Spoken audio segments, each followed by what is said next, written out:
पाठ एक समय की शुरुआत से स्मरणीय तथ्य 1.56 लाख वर्ष पहले पृथ्वी पर ऐसे प्राणियों का प्रादुर्भाव हुआ जिन्हें हम मानव कह सकते हैं। 2. आधुनिक मानव 1,60,000 साल पहले पैदा हुआ। 3. आदिमानव के इतिहास की जानकारी के प्रमुख स्रोत जीवाश्म फॉसिल, पत्थर के औजारों और गुफाओं की चित्रकारियों की खोजों से मिलती है। 4. जीवाश्म पुराने पौधे जानवर के उन अवशेषों के लिए प्रयुक्त किया जाता है जो पत्थर के रूप में बदलकर किसी चट्टान में समा जाते हैं। 5. प्रजाति या स्पीशीज जीवों का एक ऐसा समूह होता है जिसके नर मादा मिलकर बच्चे पैदा कर सकते हैं और उनके बच्चे भी आगे प्रजनन करने यानी संतान उत्पन्न करने में समर्थ होते हैं। 6. चार्ल्स डार्विन द्वारा लिखित पुस्तक on the origin of species 24 नवंबर सन 1859 को प्रकाशित की, जिनमें यह दलील दी गई मानव का विकास जानवरों से हुआ है, जानवरों से ही क्रमिक रूप से विकसित होकर अपने वर्तमान रूप में आया है। 7. होमो लातिनी भाषा का शब्द है जिनका अर्थ है आदमी, इसमें स्त्री पुरुष दोनों शामिल है। 8. होमो वैज्ञानिकों ने इसे कई प्रजातियों में बांटा है। क. होमो हैबिलिस और आर निर्माता। ख. होमो इरेक्टस सीधे खड़े होकर पैरों के बल चलने वाले। होमो सेपियंस चेतनाशील मनुष्य। 9. आदिकालीन मानवच विभिन्न तरीकों से भोजन ग्रहण करता था। 1. संग्रहण। 2. शिकार। 3. मछली पकड़ना। 4. अपमार्जन। 10. अल्टामीरा यह गुफा स्पेन में है, इसकी छत पर चित्रकारियां बनी हुई है। 11.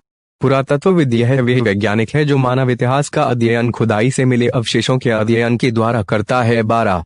होमोनिड होमिनिडेई नामक परिवार के सदस्य होते हैं जिसमें सभी रूपों के मानव प्राणी शामिल होते हैं। विशेषताएं: बड़ा मस्तिष्क, सीधे खड़े होना, 2 पैरों से चलना। 13. आधुनिक मानव के उद्भव के 2 सिद्धांत। 1. क्षेत्रीय निरंतरता मॉडल सिद्धांत, अनेक क्षेत्रों में अलग अलग स्थानों पर मानव की उत्पत्ति हुई। 2. प्रतिस्थापन का सिद्धांत, मानव का उद्भव अफ्रीका में हुआ तथा वहां से भिन्न भिन्न इलाकों में फैले। 14. ऑस्ट्रेलोपिथेकस लातिनी भाषा के शब्द ऑस्ट्रल यानी दक्षिणी और यूनानी भाषा के पिथेकस यानी वानर से मिलकर बना है। यह नाम इसलिए दिया क्योंकि मानव के आदि रूप में उसकी एप वानर व्यवस्था के अनेक लक्षण बरकरार रहे। 15. हिमयुग का प्रारंभ लगभग 25 लाख वर्ष पहले। 16. संचार व भाषा आरंभ में होमिनिड भाषा में हाव भाव या हाथों का हिलाना, गाने या गुनगुनाने जैसे मौखिक संचार का प्रयोग। मनुष्य की वाणी का प्रारंभ बुलाने की प्रक्रिया से हुआ। आरंभ में मानव ने बहुत ध्वनियों का प्रयोग किया, धीरे धीरे ये ध्वनियां भाषा के रूप में विकसित हो गई होंगी। 17. औजारों का निर्माण, प्रारंभिक मानव ने औजारों का प्रथम बार निर्माण करके अपने संगठनात्मक कौशल तथा स्मरण शक्ति का परिचय दिया। 18. हाथ या जानवरी समूह, यह शिकारियों तथा संग्राहकों का एक छोटा समूह है। 19. शिकारी संग्राहक समाज, यह समाज शिकार करने के साथ साथ आर्थिक क्रियाकलापों में लगे रहते थे, जैसे जंगलों में पाई जाने वाली छोटी छोटी चीजों का विनिमय और व्यापार करना इत्यादि। 20. हिमयुग का अंत, लगभग 13,000 साल पहले अंतिम हिमयुग का अंत होने से मानव में अनेक परिवर्तन आए, जैसे खेती करना, पशुपालन इत्यादि। अति लघुतरीय प्रश्न। प्रश्न 1. हिमयुग का अंत कब हुआ? उस समय खेती तथा पशुपालन में किस प्रकार विकास हुआ? वर्णन कीजिए। उत्तर: 13,000 वर्ष पहले जंगली जौ और गेहूं के लिए अनुकूल हालात, जंगली भेड़ों, बकरियों, मवेशियों, सुअरों और गधों जैसे जानवरों की संख्या में भी वृद्धि होती गई। खुले जंगलों तथा घास के मैदानों का विस्तार, जलवायु परिवर्तन तथा जनसंख्या का दबाव, खेती तथा पशुचारण की शुरुआत, स्थायी तौर पर घरों का निर्माण, नई किस्म के औजारों का प्रयोग, मिट्टी के बर्तनों का बनाना जिनमें अनाज तथा अन्य उपजों को रखा जा सके और खाना पकाया जा सके। प्रश्न 2.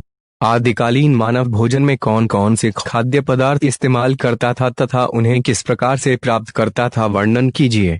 उत्तर: बीज, गुठलियों, बेर, फल एवं कंदमूल, चूहे, छबूंदर जैसे कृंतकों, पक्षियों, सरीसृपों और यहाँ तक कि कीड़े मकोड़ों को खाते थे। मछली खाना, शिकार करके जानवरों को खाना, भोजन प्राप्त करने के तरीके, संग्रहण, शिकार, अपमार्जन, मछली पकड़ना। प्रश्न 3. मानव जीवन के विकास के विभिन्न चरणों का वर्णन कीजिए। उत्तर: आधुनिक मानव के पूर्वज होमिनाइड, ऑस्ट्रेलोपिथेकस, होमो सैपियंस, होमो इरेक्टस। आधुनिक मानव आय, प्रतिस्थापन आय, क्षेत्रीय निरंतरता, दोनों का वर्णन। प्रश्न 4. आदिकालीन मानव और वर्तमान मानव में क्या समानताएं व असमानताएं हैं?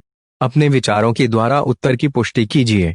उत्तर: समानताएं दोनों में माताओं के अपने बच्चों को दूध पिलाने की ग्रंथियां होती है। बच्चों को जन्म से पूर्व अपनी माता के गर्भ में रहना व पलना पड़ता है। दोनों के शिशुओं में पूंछ नहीं होती। दोनों के बच्चों को विकास के लिए काफी समय तक अपने माता पिता पर निर्भर रहना पड़ता है। असमानताएं आदिमानव सभ्य नहीं था, आधुनिक वर्तमान मानव सभ्य है। आदिमानव में तकनीकी ज्ञान का अभाव था, वर्तमान मानव तकनीकी ज्ञान की ओर अधिक जागरूक हैं। आदिमानव के भोजन जुटाने और वर्तमान मानव के भोजन जुटाने में भिन्नता है। आदिमानव अधिकतर अस्थायी जीवन व्यतीत करते थे, वर्तमान मानव स्थायी जीवन व्यतीत करते हैं।